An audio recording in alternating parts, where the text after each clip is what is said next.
Welcome to the Pat Mayo Experience Fantasy Golf DraftKings-wise. This week we're talking the CJ Cup from Korea. So once again, like the CIMB Classic, stupid names, throwing me off. From last week, that was in Malaysia. This week we're in Korea, so there's now a 13-hour time difference. So I believe the tee times haven't come out, at least to my knowledge, by the time that we're filming this. I believe the lineup lock is 6:45 p.m. Eastern. Ben Rasa from FanVice is on the line with me, as he was last week, to break it all down. Does that sound about right, 6:45 Eastern? Yeah, that's what I'm banking on. So I'm with you. It should be early evening Eastern time. So, back staying in Asia. I'm hoping for better. Malaysia didn't treat me too well, so I'm excited to move countries. Fresh slate. Here we go. Yeah, unfortunately, Poom, shake the room. Could not come through. Hey, listen, he paid off for me because I had him first round leader with the T5 each way, and him just coming T2 after round one basically paid for my entire week. But, he could have done more, I feel, after being 7 under after round one. Yeah, I know. I woke up and I saw Casey and Grayson dead last and Poom just doing work, and I thought I was in the Bizarro world. I really thought he was going to hold, but yeah, pretty solid first round. That was a good little hit. Yeah, the thing is, I didn't even need him to hold. I just needed to come T13 or something. Yeah, I think he finished T40. Yeah, no, he fell. There were some guys. I mean, that was like Peters. He was up there and he crashed and burned late. It was weird. Well, hopefully that doesn't happen to Thomas Peters again this week. All right, so the CJ Cup, we're at a course. It's called The Club at 9 Bridges. Now, there's only actually 8 bridges on the course. The 9th bridge is the bridge between you and the course. That's very nice stuff. But the big thing is, it looks like a create a course from, the T. Woods video games of the early 2000s. It looks immaculate. It doesn't look like a real course. Yeah, this place is nuts. It looks just absolutely wild in all areas. Obviously, they haven't played here before, but I can see why guys made the trip, because this looks like one you wanted to put on the old bucket list. Well, there's also a big reason that people made the trip, too, because it's only a 78-man field. There's no cut, and the prize pool is $9.2 million. So the runner-up is going to earn over $1 million. So you're playing in a no-cut event with a limited field, and there's tons of money. This is basically a WGC type prize pool, or even more, and way less competition. Why wouldn't anyone play in this? Yeah, that's a very fair point. It's soft field, a lot of money, easy enough. I'm actually stunned more guys aren't even in it, but not a terrible field. Honestly. No, it's not. And, it depends on what we see next week. We might do the WGC. We might end up doing Sanderson Farms, depending on where the biggest prize pools are. I prefer the cut events, to be perfectly honest with you. Same. And I like the PGA Tour, scrub guys, so I might have to venture towards the Sanderson Farms. But we'll see where the big money lies when the DraftKings tournaments come out, so whoever has the biggest prize pool, that is likely what we'll be hitting on. Not to say that we won't hit on both, but we'll focus on one and give out some quick picks for another. This course, though, the 9 bridges, just under 7,200 yards. It's a par 72. We are unfamiliar with the course. They've run some Korean Tour events at this location in the past. KJ Choi won twice, and I believe Sung Kang actually won in 2014 or 2015, the last time this course hosted an event. So that's something to look forward to, because Sung Kang, obviously coming off the big week in Malaysia 7 days ago, ended up T3, so he's someone to keep on your radar right away. But in terms of key stats, it's really difficult because we don't know how this course is really going to play. We have nothing to really base it off of, which some people love, and it's a really just, ride the form, ride the guys that you like. So when I built my model up on fantasynational.com, which everyone can go to, if you go sign up for fantasynational.com, plug in whatever stats that you want, I leaned very heavily on just more or less the strokes gained stats and the DraftKings scoring stats. So I went strokes gained approach as my biggest weight, then par 5, birdies or better strokes gained off the tee. And if you want to combine them into strokes gained ball striking, that stat is available up on Fantasy National as well, if you just want to kind of overweight that and just kind of combine the two together. Then I went par 3 efficiency, 175 to 200 yards. 3 of the par 3s fall in that range. Par 4 efficiency between 400 and 450 yards, only because there's only 2 par 4s that measure more than 450 yards. Then I went with eagle rate because it seems like guys are going to be able to get at some of these par fives. It might turn out disastrous based on some of the pictures of these holes. You might be in the water, but it looks like they will be gettable in 2 if you put the ball in the right spot. Keep it on the fairways here. It's a bit tree lined, a lot like last week in terms of if you keep it in the fairways, you're going to have plenty of scoring opportunities. I'd guess the winning score is going to be like minus 21 to minus 25, but that just kind of leads us into the very top. You have Justin Thomas and you have Paul Casey as the 2 highest priced guys. Last week, Ben, we talked about this in terms of Justin Thomas versus Hideki, and basically I threw out the poll on Twitter, like, who would you guys rather have? And the, like, $1,100 more Justin Thomas came back at an overwhelming majority. It was like 95% of people said Justin Thomas, and guess what? You could have saved some money and used Hideki and been better anyway. Yeah, it's going to be interesting this week. I have a feeling people somewhat soured on him, which is ridiculous. He didn't even play that bad, but T13's not bad. Yeah, no, he was fine, but at that price, obviously, you're looking for a lot more. I'm not sure where ownership's going to fall because you really can only play either JT, Casey, or Day. You're not fitting in 2 of them, so it should spread it out. I love Jason Day. I'm always on that train, and Casey's appealing. I mean, he was awful, and then the last 3 days he got grooving again, and he did what he always does. He came in 7th, and he doesn't win, and he never wins, but. I don't know. Every week I think he's going to break that curse. Is this the week? Maybe, but it's tough to pick a guy that pricey and not think he's going to win. Yeah, I mean, I think of the top 4 guys, I like Justin Thomas a lot, but I think that I'll be most overweight on Tony Finau. Whenever I kind of run my model, whether it's past 4 rounds, past 50 rounds, Finau gets spit out along with Casey and along with JT as the top plays going around. Hudson Swafford, again, just kind of keeps popping up. Whenever you talk about ball striking, you need to talk about Hudson Swafford.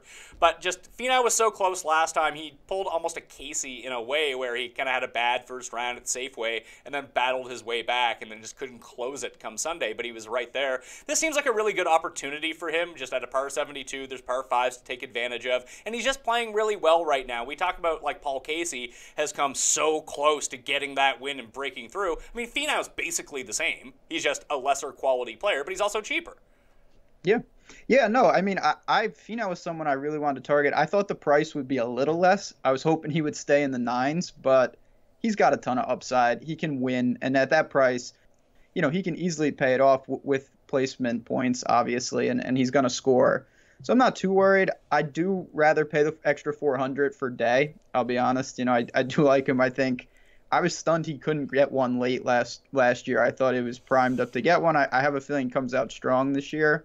And then, I mean, at some point, me fading Xander will make sense, but I just continually get punished with this kid. He still doesn't have a pitcher on DraftKings. He's the best non-pitcher guy ever because it's ridiculous, and he just keeps churning out good finishes. Well, Xander is $9,800. He's going to be probably my first or second choice here, just because of the price savings that you get with him and the scoring that he puts up. But yeah, like you said, eventually he's going to lay a dud, and it's going to piss us all off after everyone just kind of gets in on him. But with the way that he's scoring right now and just his recent form, like, you got to keep riding him. He is the tour champion. I mean, the guy is a multi-millionaire all of a sudden.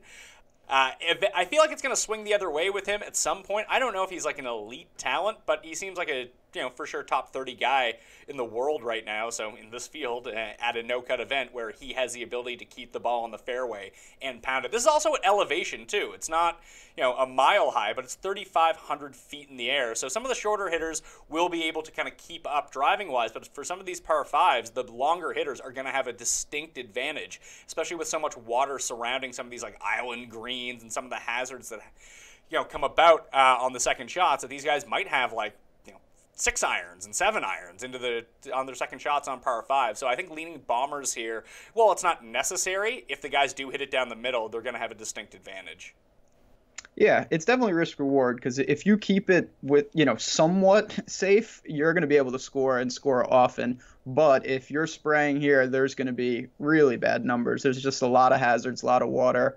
So you're going to see some ugly scores, but I'm still in a non-cut. You kind of have to take that risk and say, yeah, if he starts spraying, I'm dead. But if he doesn't, these bombers, they're going to be able to attack. Eagles are going to be happening. Streaks are going to be happening. You kind of have to take that risk to keep up.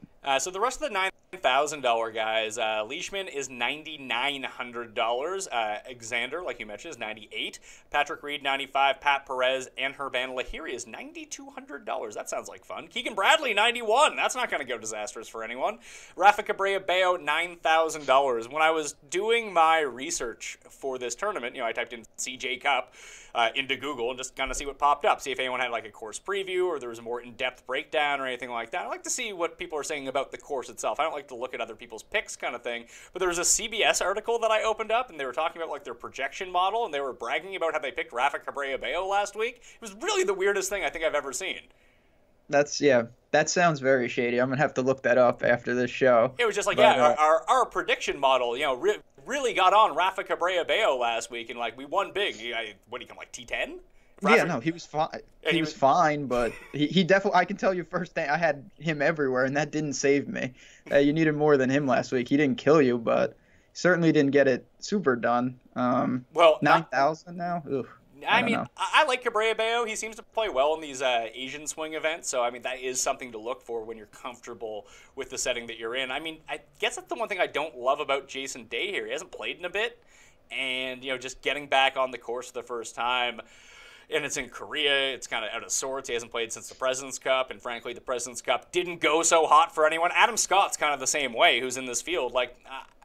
I don't want to go full fade on them, but I could see myself doing it if I don't play a lot of lineups. Yeah, as if we didn't have enough unknowns this week. There are a lot of guys in that boat. I'm more comfortable with Berger, but he's in that boat too, and I do think he scores, but it's scary. I don't know where the form is in Adam Scott in particular. He wasn't exactly lighting it up last year anyway. So does that continue? But then you look and you're like 8,500. What a world where Keegan's $600 more than Adam Scott. Like, we've officially gone off the deep end at this point. Yeah, we're through the looking glass with Keegan Bradley. Are you going to use Keegan Bradley? No. I didn't use him last week, and I obviously was punished, but I am not hopping on 9,100. If he does it, so be it 2 weeks in a row. Him and Lahiri, as much as I like Lahiri, I can't pay that price for these guys. What do we do with Pat Perez? Coming off a win, he's $9,400, but I don't feel like people are going to use him. No, definitely not. They'll use Keegan before they use Pat Perez. Agreed. Yep. No, Pat Perez is probably going to be underowned, which is insane because obviously he's playing great. But even me, I say that and then I'm like, am I really going to pay $9,400 for Pat Perez when I can, take the savings with Henley or Berger? Adam Scott, even JB Holmes, all that the 8 range is where I think I'm going to probably end up hitting pretty heavily and just take the stab that those guys from last week don't continue. So I think what I'm going to end up doing is I'm going to use a lot of Justin Thomas. I'm going to use a lot of Tony Finau. Obviously, I have to use them in separate lineups because you can't really fit them in. Xander Schauffele will probably be next for me, and then I'm going to use Patrick Reed. The win equity for Patrick Reed compared to a lot of these other guys. I know he didn't win last season, but he had to win, I think, the previous 4 years. Like, Patrick Reed has been the best putter on bent grass, which for whatever reason the guy who built this course was like, need to get some bent grass over here in Korea. It's probably like the only place in Korea that has bent grass. And I just think that he can get it going where the course is not overly long. If this becomes a wedge fest, I kind of like Patrick Reed a little, but I'm not going to be massively overweight on him. But I'll probably end up betting him at 33-1 for one thing. Maybe that's just where I'll let that lie. But I don't love where his game's at, but it was rounding back into form late in the season. And I think when he's on, he's better than everyone in this field. Yeah, he's on the short list for talent. He burned me throughout last year, and then he did get it together late. I'm hoping for some guys, especially the ones where I'm biased, that the little mini break hits a reset for them. It's a new venue. It's different. It is bent grass, which is I had to do a double take when I was reading about that because you don't see that too often over here. But it's hard. Again, this is why to pay $9,500 for Patrick Reed or just a couple $100 less for guys like Keegan, I will take Reed every time in that spot. All right, so you mentioned you like the $8,000 area. You talk about Berger, Scott, JB's in there. Who are your top plays from that range? I think for me, it's going to be a combination of, I think Woodland sets up, I feel comfortable with him. I like the way he plays. I think it sets up well. He's one of those long hitters that even though it's a short course, he finds the ability to kind of club down, and it keeps him from spraying, I hope, because he does have a tendency to do that. And then I'm going to be taking Berger for the upside, and then obviously the hometown man, Ben An, is here. This is his moment, the worst putter in the history of putting. So 8,100 for my favorite South Korean, I'll definitely be buying. Would you buy in on Ollie after a pretty good week? Yeah, I don't mind him. It's more probably opportunity cost. He's sandwiched between Henley, Berger, Scott, and JV Holmes. That's a brutal range, but I always don't. Ollie's just good, and he's good with the irons. He was fine last week. He was over there. I do like that because it's quite a hike to get to South Korea. So no problem with him. I'll probably have some shares, but I do prefer Berger, Woodland, and even Ben An. And you like Ben An more than you like Sung Kang? Because I feel like Sung Kang's going to be ultra popular here. Yeah, that's part of the reason. I think Sung Kang is from this island. Like, he's got the actual hometown narrative. He's got some history there, so I think he's going to suck up a lot of ownership. And I'll take Ben An. He was playing in Europe last week. He didn't do much. He was fine. I think he came in like 20th. So with him, to me, he's one of the best iron players. He literally is the worst putter I've ever seen. It's unreal how bad of a putter he is.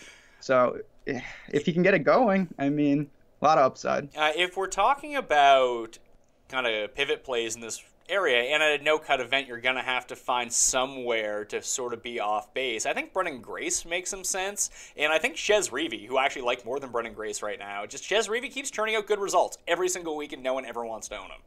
Yeah, I'm in that group because every week I look and I'm like, wow, this guy's been playing great, and then I don't play him, and then he just continues to play great.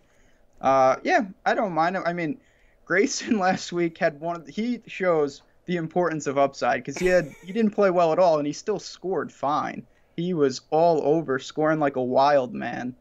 Do you go back? Do you go back to him then? Because I feel like there's too many other people here that I like. Like when I ran like my recent bias stats, whether it's like last 12 rounds, last 8 rounds, like the stats that I'm targeting this week, love Lucas Glover. But I feel like Lucas Glover is always a popular stat guy. Yeah, Lucas Glover for me, he's one of the few guys. I just will not play him on bent grass. Like I don't buy into that stuff that much, but he's got serious issues, and he's one of those guys, kind of like Kyle Stanley-esque, where no matter what numbers I run, he just comes out at top because he's such a good ball striker. So unless he gets so hot with the irons that he literally doesn't have to putt, he's just holing out every hole, I don't trust that guy with any type of bent grass situation. And then Grace, I mean, you love that guy. I feel like you're always on the Brandon Grace train. He's won me so much money that I can't be off of him. I don't know what's happened to him. I keep waiting for him to get back into like, Chambers Bay. It's just not happening right now for me. I'll tell you, the case against Brendan Grace here is that he generally just plays well at par 70s. Par 72s are not his forte. Yeah. I mean, I also don't think, a non-cut, he doesn't scream upside to me. He kind of, I picture him better at tougher courses where he's really grinding it out. I don't know if he can get up to where possibly you're going to have to go. I mean, if you think it's going to be in the 20s, which I don't think is a stretch this week, I'm probably going to target some of these wild men. Well, I mean, this next range of guys is kind of that wild man range. You mentioned Grayson, he's 78, Glover, Harmon, Peters, Liss, Charles, and then Vegas and Dillette and Lovemark. I'm having a really hard time choosing between all these guys. I'm just going to use Luke List because I use Luke List, and he probably has the biggest. If he was to come inside the top 5, he might finish like second in terms of DraftKings scoring because he's going to eagle a few holes. He's going to run off 7 birdies in a row. He's that type of player, but I think he might be popular as well. Yeah, people love Luke List. I don't know why, because it's probably better that there's no shot tracker, so you don't have to know that he 5-putted for par. So he just is outrageous the way he plays. But yeah, the upside, it's super appealing. Like you said, if he's contending, not only that, he's scoring really well, and he always outscores his placement points. That's super appealing. I guess for, you have Brendan Grace, I have Charles. I cannot quit that guy. I can't quit Charles either. I just love the South African players. Yeah, man, I'm with you. Like he didn't do anything last week. He was a par machine, which is literally the worst thing in a situation like this. But he wasn't that bad tee to green. It was his putting. I'm buying again. Him and Peters, I'll go back to them at this price. I mean, 7,600 in a field like this, just talent alone, I think is interesting. Yeah, when it comes to betting or when it comes to playing on DraftKings, I think we overthink this way too much. We're running models and we're looking at these specific stats when guys go, and some of the biggest hits that I've ever had is when you find the really high-ranked player in the world, a guy that you know has pedigree, and just he's in bad form right now. So you go to him, and I think that Peters and Charles both hit that. Like, when you compare their talent level to the guys around him, I mean, I like Luke List, I like Grayson Murray. Brian Harmon's another guy who's just not going to be owned, but, he's not in the greatest form right now. But, like, Charles and Peters are a cut above in terms of talent, so just blindly playing them and hoping their talent comes through isn't always the worst idea. No, I do that more than most. I have a lot of feel in kind of how I make my teams. And yeah, they can round into form at any time. And if they get going, their upside is far greater than anyone they're priced next to. So we know we know that they can win. Yeah, absolutely. And I'm probably not to throw shade at my main man, Graham Dillette, but I don't think he's going to win. Yeah, no, Graham, I don't know about him, but one day I'm sure I won't have him when it happens. But yeah, in a situation like this, when you can have guys like Charles or Peters, they could be your, depending on how you structure, they could be in the bottom half of your roster, and you don't even need the high finish, and it's just a bonus if they get there. That's a super appealing spot, and even if my stats don't line up, I'll be buying. Yeah, I'll probably be in on them too. And the good thing is I don't think you're going to have to be super overweight because I think that Luke List will suck up a lot of ownership here. Johnny Vegas is always sort of intriguing anytime there are 4 par 5s on the table because he can get hot with the irons at any moment and he can get to all of these. So we know it can go disastrous for Johnny Vegas as well, but always just having a flyer or two on him isn't the worst idea. But I really like the low $7,000 range. And one thing that I like to do, and this is mainly for the purposes of finding like first round leader bets that I like to go back the week before and see who finished hot on Saturday and Sunday. And then I like to see guys when I just go through all the key stats that I've identified and then just sort by like the last 8 rounds and just see if anyone weird comes inside like the top 5 against the field in those numbers. So what I found this week in strokes gained approach, Stuart Sink is top 5 in this field over the last 5 rounds. I used him last week. I'm going to be using him again this week. I think he's an all right play. Par 5 scoring over the past 8 rounds, Kevin Tway, Patrick Rogers, and Hudson Swafford all right out in that category. In the key par 4 range, 400 to 450 yards, Charles, Sung Yul No, Wee Kim, and Chris Kirk all pop inside the top 5 from that key range. The par 3 range, 175 to 200 yards. The Jonas Blixt, who's the cheapest guy in the field, is one of them. And then Song, who comes in hot fire. I don't even want to try to butcher his first name, but coming in, he has a 7th, 9th, 19th, 4th, and 3rd, and he's played the last 5 weeks in Korea. Like, that's somewhat intriguing. Yeah, I mean, as a flyer, someone down here is going to get going. I was thinking Kyuntae Kim as well. Yeah, that guy is... I was talking to someone about him today. I think he's a really good player. I don't love that it's a non-cut with him. I feel like he's got the... kind of like the Tanihara where he grinds a little, he's a pretty good scrambler, solid player. I don't know if he has the upside. I'm going to actually go to one of your guilty pleasures as a deep sleeper. I'm interested in Morgan Hoffmann this week. Oh, Mo, well, if we keep going on those stats that kind of pop where people are top 5, Morgan Hoffmann and Hudson Swafford are both top 5 in this field over the past 8 rounds in eagle rate. There you go. Look at that. That's what you want. Yeah, he's just a guy who I think everyone... And I see the narrative for Danny Lee. I love Danny Lee here. See, here we go. Yeah, he's streaky. I get it. But, man, I was looking, not that you have a ton of stats from last week, but he was on fire with the putter. And that scares me a little. So I think if Danny Lee's going to be chalk, I don't mind taking some pivots to Morgan Hoffmann or Grillo, who I just will perpetually use till I get him right. I swear it's rounding into form. It's just taking a long time. All right, so the guys from that low range, I mean, we just kind of threw out a bunch of names. The ones that I really like, I'm going back to Bud Cauley now that we're back on bent grass. He was playing really well, and he has had a bad first round. He actually played all right after that. He didn't get to, like, Paul Casey level because the putter never came around, but he always putts better on bent. He lines up really well for this course, and after he kind of screwed everyone last week, I mean, he's down at $7,300 or $7,400. Like, that's too cheap for Bud Cauley if Keegan Bradley is $9,000. Yeah, that's true, man. That's interesting because I was on Cauley last week and he he was one of my many problems, but maybe I'll buy now. That's someone I was looking at. I didn't really have a feel, but the price does make it appealing. I mean, he's just again, I think he's one of the better players in this range, and I do think there's a very real chance that Danny Lee sucks up a ton of ownership, and that gives you some good equity on Bud Cauley. For me, Hoffmann and Grillo are somewhat interesting as well. I can tell you right now, I'm looking at fantasynational.com in terms of the favorites and where people are going. People are loving Danny Lee. And, people are loving Stumanji Sink as well, who I do like. I think if I have to go chalky on one of them, I think that Lee ends up getting back up there. If you know what, I'll just bet Danny Lee first-round leader. That's usually the way to go about Danny Lee. And move on your way, see if you can just keep up the fire from last week. But someone I really do like, and no one's going to be on him, is Nick Taylor. He finished 67-65 to end last week. The putter's been all right, and ever since the mini break at the Safeway in last week, his irons have gotten going again. He finished Sunday's round hitting 16 of 18 greens in regulation. I really like Nick Taylor. You don't need to use a lot of him in your lineups because he's not going to be popular. But if you want to throw out like a low Canadian bet, he's always going to be like last on that list because everyone hates Nick Taylor. But the guy just keeps churning out top 20s. He can do that and potentially do even more. The guy is a PGA Tour winner. Yeah, no, Nick Taylor's a good player, and he's shown that he can definitely contend. It's a crowded range. The one thing I like about a guy like that is what you said. You don't have to really, expose yourself that much. You can get to 15-20% and be overweight and have good shares if he goes off. But if he crashes and burns, he's not going to ruin all your lineups. And then, man, now I'm looking down. I really don't have much after that. I got CT Pan again, just because I do like the way that guy plays. He was fine for me last week as a deep sleeper. I'll go to weak him. I just like where he's all popping up. I'll probably be on him for first-round leader again as well. He eagles a weird amount of holes for a guy that doesn't bomb the ball. It's really bizarre.